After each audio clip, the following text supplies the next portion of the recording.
What is going on, ladies and gentlemen? It is your host with the most, Avery LR32 here, bringing you guys a discussion video about this card, Present Exchange. Now, I know that this is a very random card, and this is something that has not really been talked about in the community lately, but I really wanted to bring it up because I truly feel like this card, as long as it's translated correctly, is going to be a very extremely good, like very and extremely, all in the same sentence, good card just because of what it can be able to do for the format. Now, let's kind of dive into this and I'll explain what I'm saying by translation as well.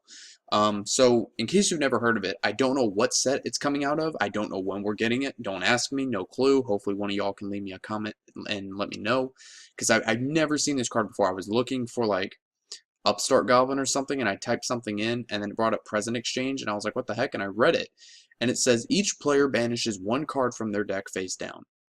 During the end phase of this turn, each player adds the card banished by their opponent to their hand.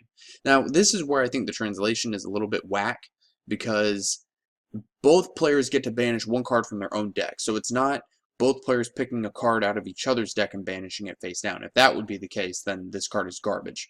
But as of right now, how it stands, you pick a card out of your own deck and banish it, and your opponent picks one out of their deck.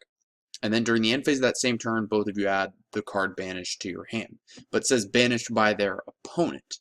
So I'm not sure if it's just a mistranslation on DN's part or what, but I'm going to go with the fact that you and your player each select a card out of your own deck and banish it and get it at the end phase. So why do I want to talk about this card? Because Exodia, because Burn, because it's kind of like Duality, and because it just power creep gold Sarc, and it actually kind of makes Final Countdown not as sucky. So yeah, if this card comes out and it's translated in the way that you get to banish a card out of your own deck, this card is absolutely busted, because you can run 3 Present Exchange and literally speed up your, let's say, stall deck, Exodia deck, burn deck by over 100% easily. Let's say you open up 2 pieces of Exodia and triple Present Exchange. You just won. You literally just FTK'd your opponent, because if you're going first and they don't have like a Mind Crush or something, then they're screwed. You just activate 3 Present Exchange. And that's what's so beautiful about this card, is that it doesn't say you can only activate 1 Present Exchange per turn. If it said that, this card would be bad. Like, if Konami rewords this like they did Ultimate Bish Balkan, then this card's going to be bad. For those of you who don't know, and I actually just found out this earlier today, Ultimate Bish Balkan was actually reworded to 2 level 8 or higher monsters, and so I was testing this OTK build that used the Heretics, and at the time it was worded level 6 or higher. So now it doesn't work, and it went from like 2 level 5 or higher's to 2 level 6 or higher's, and now it's 2 level 8 or higher's. So it's just, it's bad now. But besides the point, Present Exchange is extremely good. Like I mentioned, Exodia, it's very good in that. And also, it's very good in stall and burn decks, more specifically chain burn, just because I feel that chain burn is the best variant of burn possible. Yes, there are high burn decks. I know that there are other variants, but I feel that chain burn is the best one if you want to be competitive and, you know, you're on a budget or you just want to be a troll. Chain burn or even like chain energy burn decks are definitely the way to go. You can just activate, you know, a Present Exchange or 2, however many you want to activate, and just banish, you know, let's say a chain strike that you're going to use next turn, or a card D, or a Swift Scarecrow, something that you know that you're going to need at your next turn, you can add it. If you need some sort of stall card, you know, like I mentioned with Swift Scarecrow or something, to be able to stall out for another turn so that you survive, just activate Present Exchange, banish the Battle Fader, Speedward, Manko, Swift Scarecrow, whatever it is that you need. It can also act as another chain link in Chain Burn, so you can activate Present Exchange and then chain like Ring of Destruction, chain Just Desserts, chain Ojometrio, chain Accumulated Fortune. There's your chain links. Now, granted, it doesn't really progress your game state as something like Duality would, and I also don't know why you'd be chaining on your own turn unless you had game, but besides the point, it's still an option there, and it possibly adds you another chain link, and it's a spell card, so it's very, very fast. Now, I threw Duality in here as well, just because of the fact that it can kind of be better in Duality in most cases, because instead of just milling the top 3 cards of your deck and picking one, you can immediately just banish it from your deck and then just get it at your end phase. And it's also good, you know, for a first turn play. You know, Duality, if you're not, most decks anyway, if you're playing Duality, you're not really doing much on your first turn if you're going first.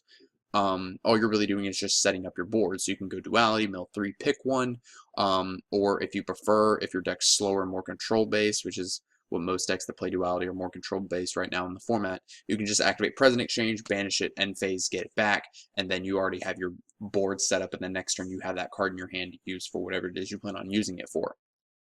And as I mentioned earlier, it does just completely power creep Gold Sarc. Gold Sarc can stay at 1, it can stay banned, it doesn't matter so long as Present Exchange stays at 3. Gold Sarc is literally a terrible card now compared to Present Exchange. Hard to believe that Gold Sarc compared to Present Exchange is now a garbage card when back in 2007, 2008, when it was extremely hard to get and it was like $500 and everybody thought that this was the greatest card ever, which it still kind of is. Don't get me wrong, it's still a very good card, but it's not on that level of Present Exchange. Like, you have to wait 2 turns for Gold Sarc. Like, some duels don't even last 2 turns. Like, I mean, look at Pepe.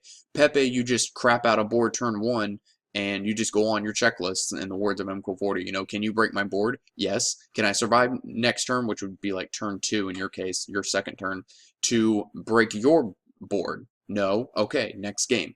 So really, duels don't go on for that long as they used to back in 2007, 2008, even 09 and 2010.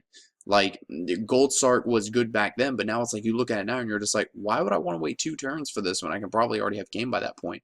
So Present Exchange is your good out as well. And it's also, if you think about, kind of used in today's meta right now. Like, you know, it can make a lot of decks less bricky. You know, Pepe wouldn't be as bricky. Monarchs also wouldn't be as bricky because you can just go Present Exchange, banish your Skull Crobat, get it into your hand in case for whatever reason you don't open up that or Monkey Board first turn, or go Present Exchange, get Luster Pendulum into your hand to use for next turn to make Ignister or Exceed or whatever it is you need to do. Or in Monarchs, Present Exchange, get a Monarch to your hand, use it at the end phase, Present Exchange, grab Ether, activate Escalation, chain Stormforth, make plays. Like, it's an endless number of possibilities that can go with this card, and it can pretty much be thrown into anything that just wants to be able to set up a board or even just try and FTK with Exodia. And honestly, I kind of want to build this. Like, right now what I'm thinking is that I'm going to run 3 Present Exchange with Jarrell Pro Winston's Exodia deck from back then, or I might even just look up an Exodia build on YouTube.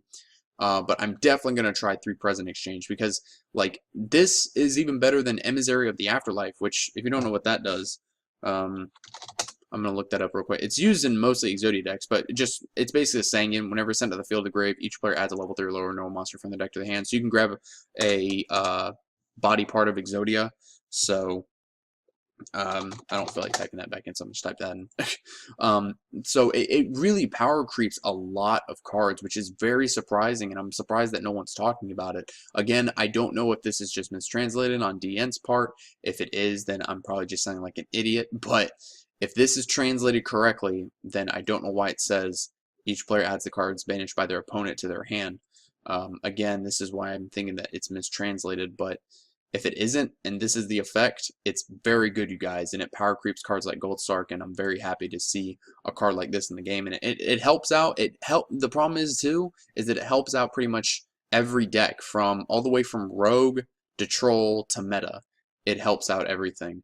So let me know what you guys think in the comments below. Are you guys going to be running Present Exchange once it comes out? Let me know what you think about this. Do you think it's like a mistranslation where it says each player adds the cards banished by their opponent to their hand, or I don't know, you guys, but I do know I definitely want to build an Exodia deck centered around Present Exchange, because the ability for you to open up your first 5 cards and have cards like Upstart Goblin, Hope for Escape, and other draw cards, Reckless Greed, and then just activate Present Exchange and just banish a piece of Exodia and get it to your hand right at the end phase is just so busted.